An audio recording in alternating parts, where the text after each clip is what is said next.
This is How to Become a Pro Wrestler, the podcast, where we teach you the skills you need to go from your living room to the main event.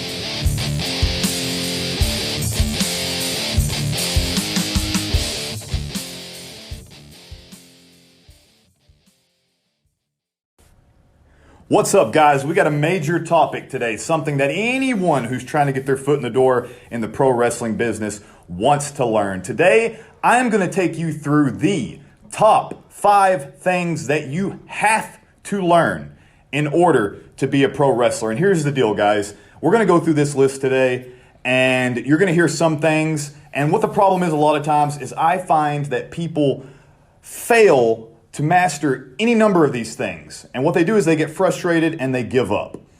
Sometimes you're going to focus way too heavy on one of these things and you're going to end up treading water and unable to progress in the pro wrestling business. Getting a basic grasp on all 5 of these things that we're going to talk about today is going to allow you to exist in the world of pro wrestling. But listen, here's the quotable moment. Here it is, right here at the beginning of this podcast. If you master all 5 of the things that we're going to talk about today, you will live in the pro wrestling business. You will feed your family and pay for your house in pro wrestling. You'll never work a day in your life because you're going to do the thing that you love the most. So you can tell I'm excited to talk about this stuff today. My name's John, of course. I'm sitting here with Arron as always, man. Oh, I'm excited, man. I'm excited. For sure, man, for sure. So I mean, you want to dive right into it? Yeah, John. So, the 5 things that you need to do to become a master, to master the skills to become a pro wrestler.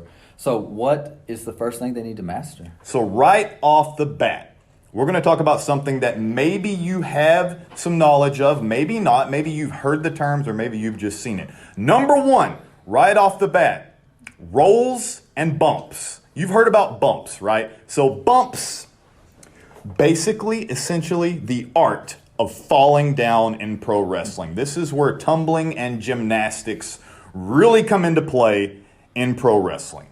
So these things, these rolls, dives, agility, being able to have mastery over your body control, a strong, developed core, and I'm not talking about having 6-pack abs, even though that might help. Having a developed core that you have control of is so important to this portion of pro wrestling. So your rolls and your bumps are number 1. And here's the thing, I get this a lot when I talk about these things with people getting into the pro wrestling business. But so imagine when you're watching a pro wrestling match and you see a guy take an arm drag. You see them take a hip toss, a back body drop. These are things that you're probably familiar with, but a lot of people don't realize they're all the same bump. They're all the same roll. They all have all the basic same necessities: tucking your chin, keeping your core tight, being aware of where your arms and legs are following. All these things, so important. The same bump, the same roll that you see people take on an arm drag is the same roll, the same bump that they take in a DDT. That's a phrase there, and if you know what those terms are, that's great. If you're a fan of pro wrestling, you do.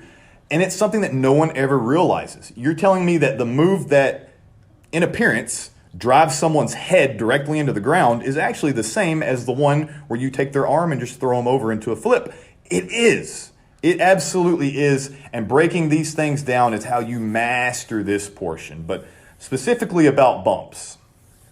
When we bump, when we fall down in the ring, very important things you have to do, like tuck your chin, keep yourself safe, keep your neck and head safe at all times. Distribute your weight evenly, not just across your shoulders and upper back, but across your shoulders, upper back, lower back, your arms, your triceps, the palms of your hands, and even the bottom of your feet.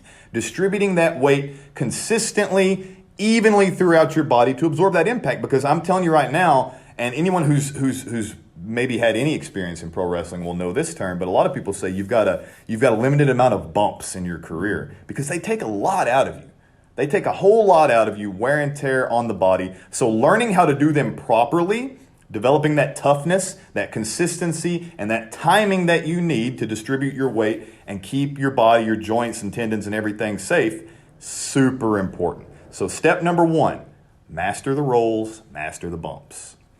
Yeah, and if I can chime in here, it's just Please. as as a fan, I've been watching a lot of indie shows and getting to see some of these matches over the last year, and you can tell the guys that can take a good bump. And to me, as a spectator, everything just seems to flow more, and it allows me to buy into the story more whenever whenever those bumps are just clean and smooth, and then transitions are nice. So just from a that fan perspective, that makes a huge difference. Watching those. Absolutely. So we got bumps and rolls, John. What's number 2, man? So number 2, being in ring shape. Now that term ring shape, you're going to hear it a lot through our program, through our podcasts, and that has a lot of different parts, okay? So it is about looking the part. It's about being physically conditioned, and I'm not necessarily saying that you have to look jacked to the gills. You got to look like Batista or something. I'm not necessarily saying that. Although, again, that can help. It's about looking unique. It's about having an appearance that sets you apart. But regardless of what you look like outwardly, you have to have that conditioning. You cannot be one of those people that dies inside the ring physically, conditioning-wise, to where you cannot keep up the appearance of pro wrestling. You can't be. And ring shape is the term that we use because a lot of times you're going to hear that there's nothing that gets you ready for the ring like the ring. And basically we're saying there's nothing that can get you physically ready for pro wrestling training except for pro wrestling training. And it is, but it isn't true. But here's this is something as a coach you're going to know, and I know very well. But like HIIT training, so high intense interval training, that's essentially what a pro wrestling match is. It's boom, boom, boom, fast, breathe, slow down, grab a wrist lock, grab a headlock, breathe, communicate, get your bearings back to you, and then boom, boom, boom, you're going again and again and again, and you're going to build to a great crescendo, and you're going to have this fantastic match. And you're going to be able to do that if you are physically in the proper shape. Now, looking the part is a huge, huge thing. We've heard over the years that especially in the WWE, which is that's the big league, that's the place you want to be, you got to look the part. You got to be big, you got to be strong, look like you can throw some weights around. And that's also about putting in the time and effort to your body to actually put in the effort that it takes to hone your craft, because your body is your tool in this sport. You got to take care of your body. You got to look the part. You got to feel good. You got to be able to keep up with the other guys around you, because that's the worst thing. If I have 2 guys wrestling and I see that one of them is just unable to keep up because physically they're just unable to keep up timing wise, they can't be there. I mean, that person is not coming back to my show. Like you've got to be there. You've got to play the part. Yeah, and again, I've seen that before where the guys just aren't in shape, so stuff starts getting sloppy, and that goes back to where the bumps don't look good. Everything's not looking clean and good, and then as a fan, you lose them, you lose me in that story without a doubt. And then just again with the strength and conditioning, being in ring shape, you're going to take those bumps, which you mentioned a while ago, is going to tear up your body. Absolutely. Right? You have to be doing them well to stay healthy, but if you're not in shape enough to be able to take a good bump, then it's going to cause an injury later down. So it's not only looking good, like you said, but you have to be in shape to keep up with that HIIT training, but also strong enough and to be able to take those bumps over and over. Without a doubt, absolutely. And I've seen some of the guys, they have a finishing move where they have to pick somebody up. Right. And they are struggling because they are sucking air and they are exhausted to be able to hit that big, finishing move to put and that can ruin the match. Without a doubt. I've heard before, if some of the trainers that I went through as well said, if you can't do 10 push-ups, why would I let you suplex me? And I mean, it makes perfect sense. Like, you're putting your body, your life, your limb on the line when you let people pick you up off the ground. I mean, that's a major, major commitment, a major trust there. And I want to know that the person doing it has the ability to physically perform it. You have to trust them. Without a doubt. Yeah, definitely. All right, man, so we have rolls, we have bumps. For number 2, we have physical conditioning, not just looking the part, but being in in-ring shape. What's the third thing that we need to master? So number 3, the actual wrestling. That's a broad umbrella. It covers a lot of things. But specifically what I want to talk about in number 3 here, wrestling, is mastering the fundamentals. The very, very basic maneuvers right after the bumps that you're going to learn in pro wrestling. I'm talking about, if you have any experience in wrestling, you're gonna know the term chain wrestling, chain holds. These things, they get so overlooked sometimes, and it's crucial. It's crucial to grab the attention of that audience, that you treat everything you do within that ring with respect.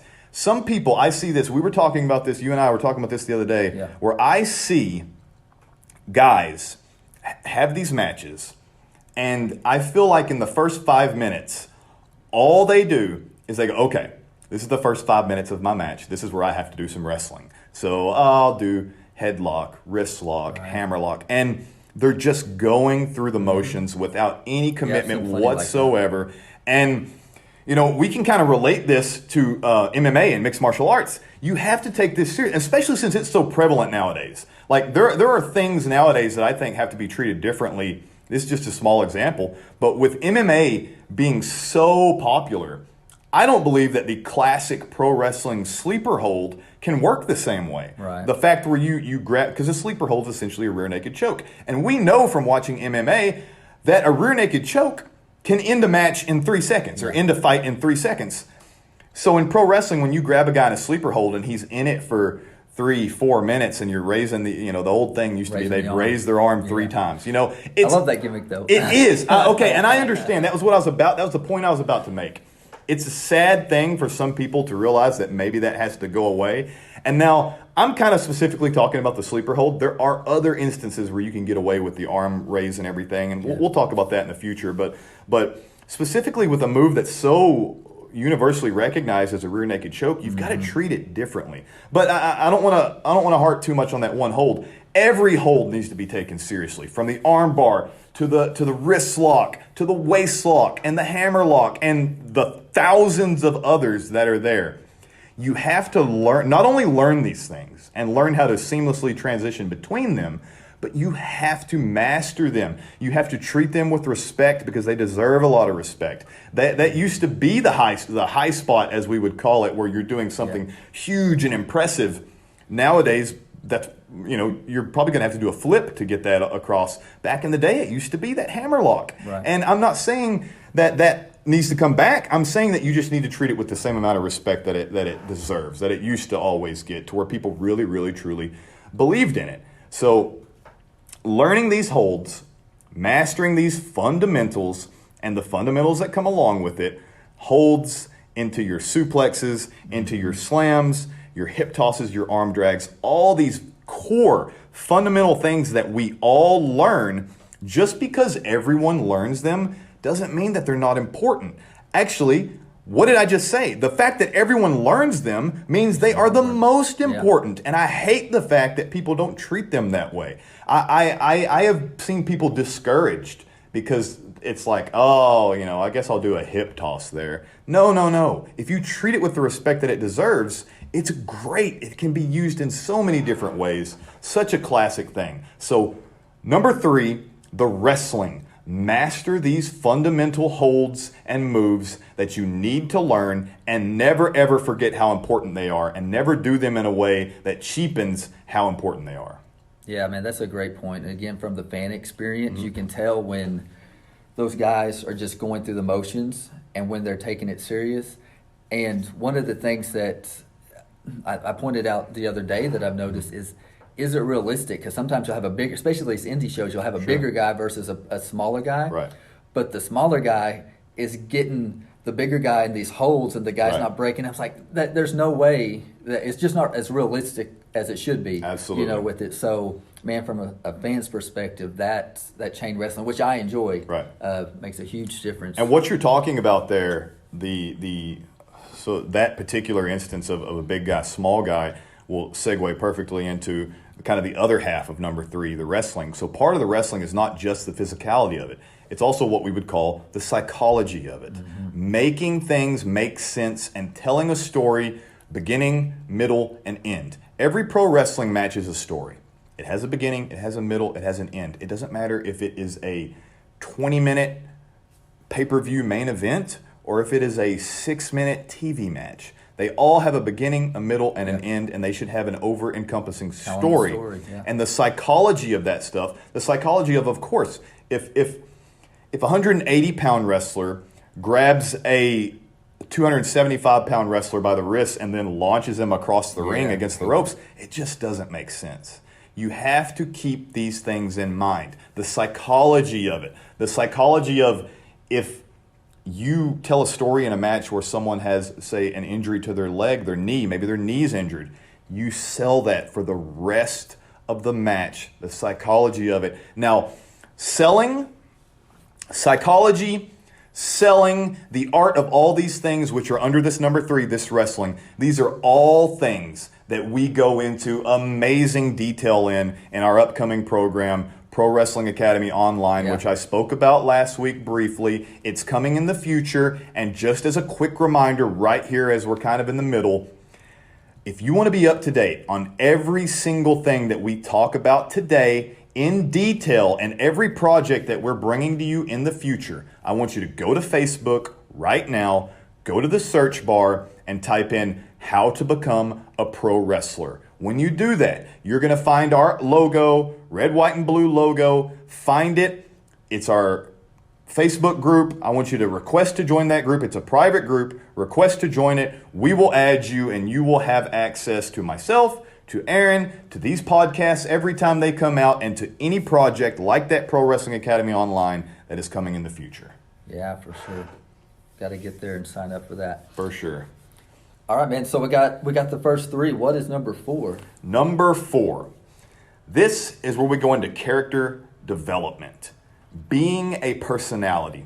Yeah, so this is one of my favorites. Absolutely, man. And it's the wrestling is super important, but so is this. Because the people that you remember the most, the people that make you love pro wrestling, like when I first got into pro wrestling, Sting was the first wrestler I saw. He had the face paint, the black coat, the crow. He carried a baseball bat. I loved everything about it. It hooked me. It hooked me so much. I was like, I am in. I don't know what this is. And you and I talked about this in the past as well.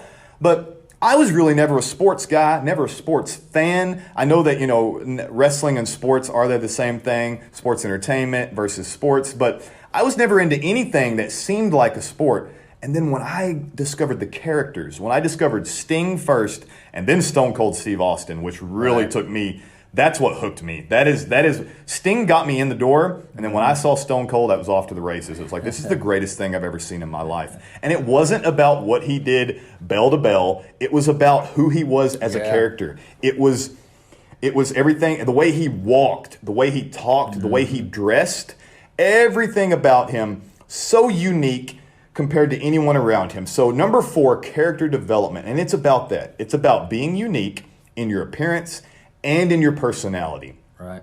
So if you're trying to get into wrestling, it's about taking a note of these things. What kind of character do you want to be? Sometimes you're going to have to experiment. You're going to have to try different things. And some things are going to stick, some things are not.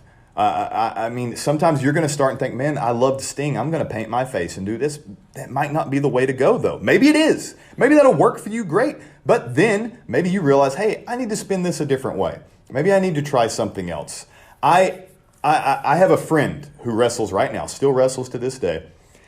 When I first met him, had to be over a decade ago, he played a very clean-cut, kind of arrogant, almost like maybe you could say high school bully, high school jock style character, varsity jackets, all that stuff. And fast forward 10 years, he is now, he had long flowing hair, varsity jacket, real clean cut, all that good stuff. Fast forward to today. He wears the traditional, small biker trunks. He has lost a lot of teeth. He shaved his head. He tapes his fists, and he is just a mad, crazy man. That's what he is now. It's a complete 180 from where he was 10 years ago, and he's so much more comfortable and confident in what he does now. Right. It's amazing. It took him a long time to get there, But now he's there, he's succeeding, he's making money in pro wrestling, and I'm super proud of him. But that's part of it. It may take a long time to get there, but that's what we're here for as well, is to help you flush out these characters. If you are already in the wrestling business, this can help you as well. Sometimes you just have to look around the locker room. Look around the locker room and see how everyone else is dressing. Is everyone else in the locker room wearing the colors red and black? That happens a lot. If everyone around you is wearing the same colors, maybe at the next show you show up in blue and yellow. Yeah. You know, sometimes it's just about looking different, and that could even spark your personality to go in a different direction. But we could go on and on and on about character development. I know you're passionate about it, and it is such a great, important thing, and it's going to be another huge aspect of our program in the future. So, but yeah, those personalities, those are what grab you. Right, man. And like you said, this is going to be part of the Academy Online when we get it launched, but we're going to break that down into, you know, how to create a character very specifically, so you can hopefully take quite a bit of the guesswork out of it. Still going to be some trial and error and seeing how fans react to you in the ring and stuff like that, but really be able to get this where it's digestible for people to say, this are the steps I need to create a character, and then be able to test it and then, you know, go from there. But yeah, I love character development because I love wrestling and I love the stories. Sure. And without a good character and without something to overcome, I can't get sold, you know, during the match. And so this to me, like for me, it was Hulk Hogan from the beginning. You know, I had Hulk Hogan, Jake the Snake Roberts. You know, that was one that I loved. Absolutely. And then it got into, I really enjoyed Mankind. That was one of my favorite ones as he went through Cactus Jack and just his whole, you know, Mick Foley's kind of thing. Absolutely. I really enjoyed all of his stuff.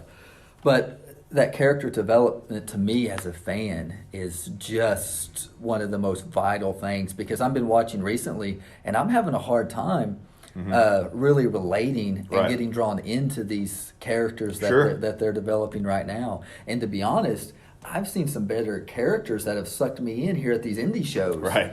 And then this kind of relates to some of the other stuff, but I'm like, oh man, I like this character. Like I'm digging where he's going with this. Right. And he's wrestling and stuff, and then I think, why hasn't he made it? Why is he not what, you know, has he not been able to send in his application to the, you know, NXT and get accepted? What's the deal?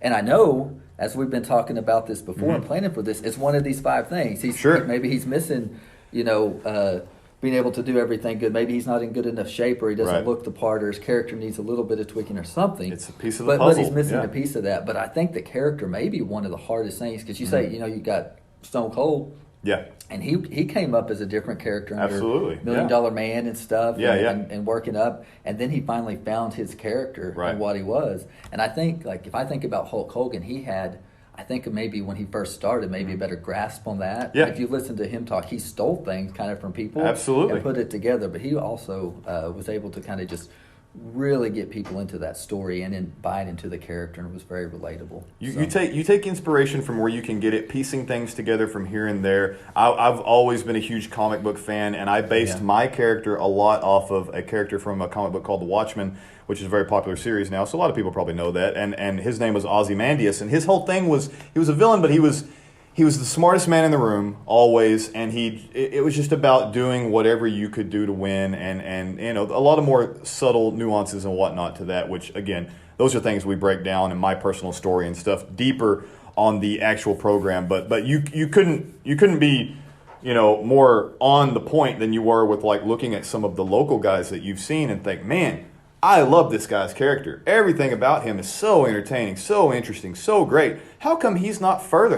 Why is he here and not somewhere else? Right. And it's very much because he has this. He's got number 4 down, but maybe he's missing 2 and 3. You know what I mean? Like and that's the thing. Like I said, you can get down one or more of these, and you can have some success, but you're going to end up spinning your wheels. But if you can get them all down, you're going to go places. Yeah. Well, we had one guy, and I can't remember who it was, at one of these shows, but he came out, and he was kind of like a biker kind of character, right? So he came out like tough and stuff like this. But then once he got in the ring, and some of his mannerisms and stuff like that just didn't match the story he was telling when he came out. And that just completely lost me. And that's again about you. You have to believe in your character. So if you if you're trying your hardest to get a particular character over, as we would say, to get them, the fans to react and interact with them, and you don't believe in it, why would they? Like, if you don't believe in your character, if maybe you got strapped with that, maybe the promoter, maybe the person in charge said, you're going to dress like a biker, you're going to be a biker, you're going to go out to the ring. Right. But then once he gets in the ring, he doesn't know what to do. What does that mean? How does a biker fight? Maybe he's not a biker, never biked a day in his life. So it's probably time to maybe sit that promoter down and be like, hey, we need to pivot, or I've got some ideas. And that's another very important thing. Bringing your own ideas, being self-aware, and knowing, man, what I'm doing is not working and it's time to try something else.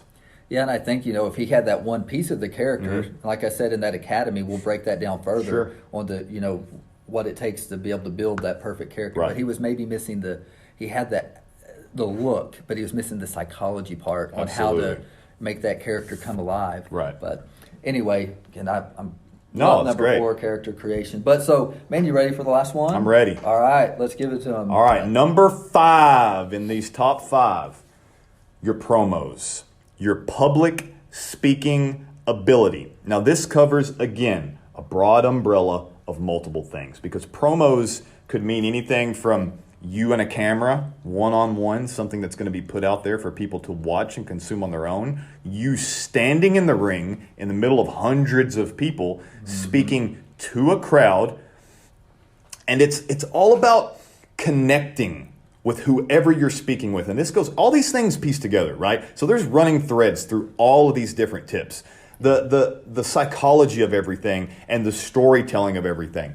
A wrestling promo, a pro wrestling promo, is exactly like a pro wrestling match. It has to have a beginning, a middle, an end, and it has to tell an overall story. It needs to encompass something, some point that you're trying to get across. Now, all the different subtleties to doing a promo in front of a crowd of hundreds of people versus what it's like to do one in front of maybe just a cameraman in the back that's going to go out, that's going to be broadcast to someone. There's differences between those and how you need to act during each of them. And again, that's the things that we're going to break down for you in our Academy Online program. But being able to speak in some level or another, we're not all going to be Ric Flair, okay? Like, we're not all going to be Ric Flair. It would be great, but then again, he's the greatest for that reason. So I'm not saying that you have to be the world's greatest talker. You don't have to be Flair or The Rock. But you have to be competent enough in it and confident enough in your own ability to do it that you can connect with the crowd, because that's what it's all about. Yeah, you got to be able to connect with the crowd, and then, like you said, tell that story, have that beginning, middle, and end that's going to get it, and be able to get them to want to see the match. Like, what are you selling to them that's going to get them to say, oh man, I have to watch that, to really get them to buy in, to want to tune in and see the match. Talk them into the building. That's what it's all about. Talk them into the building. Sell yourself to them. You are your product in pro wrestling, and your promos, your speaking are your sales pitch. I mean, a lot of people, maybe they did see you wrestle first and they came in for the wrestling, but you've got to keep them there somehow. You've got to keep them there, and the speaking is such a huge, vital, important part of that, no matter where you want to perform in wrestling, be it locally where you're at now, maybe it's in front of millions of people worldwide with the WWE. You've got to be able to perform this. It is a huge, vital tool that you have to have. Well, man, and I think like these indie shows that I've been going to, those guys that the crowds are smaller, right? Right. So they're really having to pull them in because they've not seen their character before. Sure. They don't. So they're having to put a lot out there. Sure. And when they're able to interact, I think those indie shows is what's going to really help them to hone their craft when they're able to get to the bigger stage.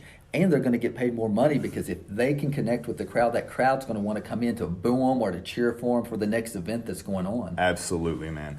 Absolutely. When I was, making money as a pro wrestler, a lot of times I heard from promoters that they were sold on me based on a 2-minute promo that they saw on the internet. Yeah. They saw me speak and decided to hire me.